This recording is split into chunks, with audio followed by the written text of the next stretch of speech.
நாகை மாவட்டம் திருமருகல், நாகூர், கீழையூர், திருப்பூண்டி, தேவூர், ஆழியூர், சிக்கல் உள்ளிட்ட சுற்றுவட்டார பகுதிகளில் காலை முதலே பரவலாக பெய்து வரும் மழையால் பொதுமக்கள் மகிழ்ச்சி அடைந்திருக்கின்றனர். இது பற்றிய விவரங்களை செய்தியாளர் லெனின் வழங்க நாம் கேட்கலாம். லெனின், தற்போதைய மழை நிலவரம் என்ன? நிச்சயமாக சியாம், தென்கிழக்கு அரபிக்கடலில் ஏற்பட்டுள்ள வளிமண்டல கீழடுக்கு சுழற்சி காரணமாக தமிழகம் மற்றும் புதுச்சேரி மாநிலங்களில் பல்வேறு இடங்களில் இன்று முதல் 6 நாட்களுக்கு கனமழை பெய்யக்கூடும் என வானிலை மையம் தெரிவித்திருந்தது.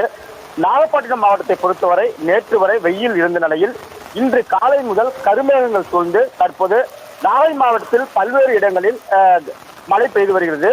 குறிப்பாக நாகப்பட்டினம், திருமருகல், நாகூர், கீழ்வேலூர், காக்கலணி, வேளாங்கண்ணி, கீழையூர், திருப்பூண்டி, திருக்குவளை, வலிவலம், வெண்மணி, அணக்குடி, தேவூர், குறுக்கத்தி, ஆழியூர், சிக்கல் உள்ளிட்ட மாவட்டத்தின் சுற்றுவட்டார பகுதிகளில் அநேக இடங்களில் தற்போது மழை பெய்து வருகிறது.